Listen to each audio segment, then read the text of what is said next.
Hello दोस्तों, कैसे हैं आप लोग। आशा करते हैं कि बहुत अच्छे से आप लोग अपनी मैट्रिक की तैयारी कर रहे होंगे। ऑब्जेक्टिव क्वेश्चन के सीरीज के इस वीडियो में हम आपको बताने वाले हैं संस्कृत के किताब का 10वां चैप्टर, जिसका नाम है मंदाकिनी वर्णनम। आइए मंदाकिनी वर्णनम का ऑब्जेक्टिव क्वेश्चन को समझते हैं। अगर आपको वीडियो में कोई भी तरह का परेशानी होगा, कोई चीज़ नहीं समझ में आ रहा होगा, तो आप हमें कमेंट करके पूछ सकते हैं। सबसे पहला नंबर क्वेश्चन है, मंदाकिनी नदी कहाँ पर है। आपके ऑप्शन है अयोध्या में, चित्रकूट में, काशी में या वृंदावन में। आपका आंसर जो होगा बी नंबर वह सही होगा, चित्रकूट में। अगला क्वेश्चन को देखिए, मंदाकिनी का वर्णन रामायण के किस कांड में हुआ है। बहुत ही इंपॉर्टेंट क्वेश्चन है। बाल कांड में, अयोध्या कांड में, सुंदर कांड में या इनमें से कोई नहीं। तो दोस्तों अयोध्या कांड में हुआ था। अगला क्वेश्चन को देखिए, मंदाकिनी वर्णनम पाठ में किस नदी का वर्णन किया गया है। गंगा नदी का, यमुना नदी का, मंदाकिनी नदी का या गंडक नदी का। तो दोस्तों मंदाकिनी नदी का ही वर्णन किया गया है।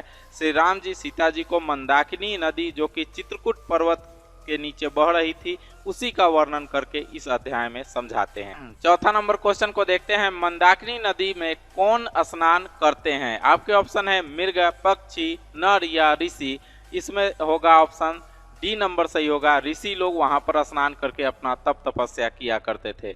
अगला 5वां नंबर क्वेश्चन है, मंदाकिनी राज को क्या दिखाती है।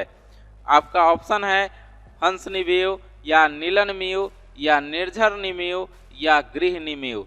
तो आपका ऑप्शन होगा नलिनी मीव, ये चीज दिखाते हैं। अगला नंबर क्वेश्चन को देखते हैं, मंदाकिनी नदी किस पर्वत के निकट बह रही थी। यह जो क्वेश्चन है आपको पहले ही इसका उत्तर हमने बता दिया। आपके ऑप्शन है मंदराचल, हिमालय, विंध्य या चित्रकूट। तो चित्रकूट जो है चित्रकूट पर्वत उसी के नीचे बहती थी। आइए 7वें नंबर क्वेश्चन को समझते हैं, नाचने के समान कौन दिखता है। पर्वत, नदी, वृक्ष या पक्षी। तो ए नंबर ऑप्शन सही होगा, पर्वत। 8वां नंबर क्वेश्चन को देखिए, हंस सारस से सेवित विचित्र तटों वाली कौन है। मुनि है, पर्वत है, मंदाकिनी है या चित्रकूट है।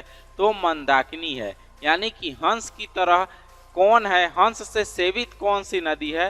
तो वह नदी का नाम है मंदाकिनी। आप लोग चित्रकूट पर नहीं मारिएगा, क्योंकि चित्रकूट जो है वह पर्वत का नाम है और मंदाकिनी जो है वह नदी का नाम है। तो हंस कहाँ पर रहेगा, पर्वत पर नहीं रहता है, वह पानी में रहता है, इसलिए आप लोग मंदाकिनी पर मारिएगा। ठीक, चलिए अब 9 नंबर क्वेश्चन को देखते हैं, किस छंद में मंदाकिनी वर्णनम पाठ है। अलंकार के रूप में है, अनुप्रास के रूप में है, अनुष्टुप के रूप में है या छंद के रूप में है। तो दोस्तों अनुष्टुप के रूप में मंदाकिनी वर्णन को लिखा गया है। आइए दोस्तों अब 10वां नंबर क्वेश्चन को देखते हैं, मंदाकिनी वर्णनम पाठ के रचनाकार कौन है। वेद व्यास हैं, कालिदास हैं, वाल्मीकि हैं या मागध हैं। तो इसका नंबर जो सी है वह सही होगा। आइए दोस्तों 11 नंबर क्वेश्चन को देखते हैं, मंदाकिनी नदी का जल किसके पीने से गंदा हो गया है।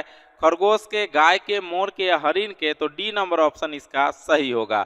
अगला देखिए 12 नंबर क्वेश्चन, रामायण के रचनाकार कौन है। वाल्मीकि हैं, व्यास हैं, तुलसीदास हैं या कालिदास हैं। तो ए नंबर जो होगा वह सही होगा, वाल्मीकि रामायण सबसे पहले लिखा गया था। आइए 13 नंबर क्वेश्चन को देखते हैं, कालिदास की कौन सी रचना है। रामायण है, रघुवंशम है, गीता गोविंद है, हर्षचरित्र है। बी नंबर ऑप्शन जो है वह सही होगा, रघुवंशम है। अगला 14 नंबर क्वेश्चन को देखते हैं, राम किसको मंदाकिनी नदी दिखा रहे थे। तो दोस्तों चित्रकूट पर्वत पर राम और सीता बैठे हुए थे और वहां पर राम जी सीता जी को दिखला रहे थे कि किस प्रकार का पर्वत है और कैसी नदी है। तो आपके ऑप्शन हो गए राधा या माता या सीता या लक्ष्मण। तो सी नंबर ऑप्शन सही होगा। अगला 15 नंबर क्वेश्चन को देखते हैं, वनवास प्रसंग में राम सीता लक्ष्मण के साथ कहाँ पहुँचते हैं। विचित्रकूट, स्वर्णकूट, चित्रकूट या पर्णकूट। तो चित्रकूट पर्वत पर वह पहुँचते हैं। दोस्तों अब 16 नंबर क्वेश्चन को देखते हैं, राम प्रवेश किससे संबोधित करते हुए मंदाकिनी नदी का वर्णन करते हैं। सीता को, लक्ष्मण को, केवट को या वाल्मीकि को। तो सीता को संबोधित करते हुए और बताते हैं। अगला, जटा और मृग चर्म कौन धारण किए हुए हैं। मुनि धारण किए हुए हैं, छात्र या कालिदास या शिक्षक। तो दोस्तों जो वहाँ पर मुनि स्नान करने आते थे, चित्रकूट पर्वत के समीप जो नदी बह रही थी, मंदाकिनी नदी, वहां पर उन्होंने मुनि को देखा जो कि जटा और चर्ममृग को धारण किए हुए थे। ए नंबर ऑप्शन सही होगा। अगला 18 नंबर क्वेश्चन को देखिए, दोनों भुजाओं को ऊपर करके कौन उपासना करते हैं? आपके ऑप्शन है देवता, मुनि लोग, सैनिक लोग या सीता। तो बी नंबर ऑप्शन सही होगा, मुनि लोग दोनों भुजाओं को ऊपर करके उपासना करते हैं। अगला 19 नंबर क्वेश्चन को देखते हैं, कौन नृत्य के समान प्रतीत हो रहा था? यानी कि नाचने के समान, नृत्य के समान कौन प्रतीत हो रहा था? भक्त, मुनि, वृक्ष या पर्वत।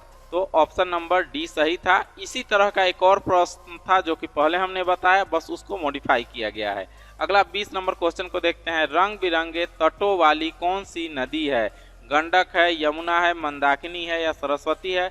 तो सी नंबर ऑप्शन इसका सही होगा, मंदाकिनी नदी है। तो दोस्तों इस प्रकार से आपका संस्कृत की किताब का 9वां पाठ जिसका नाम मंदाकिनी वर्णनम था, यहीं पर उसका ऑब्जेक्टिव क्वेश्चन की समाप्ति होती है। दोस्तों अगर कोई भी चीज़ का दिक्कत है हमें कमेंट में बताइएगा, जिसमें आपको जिस विषय में दिक्कत होगा उस पर वीडियो जरूर हम बनाएंगे। दोस्तों चलिए मिलते हैं फिर से एक नेक्स्ट वीडियो में, तब तक के लिए आप अपने अभिषेक सर को दीजिए इजाज़त।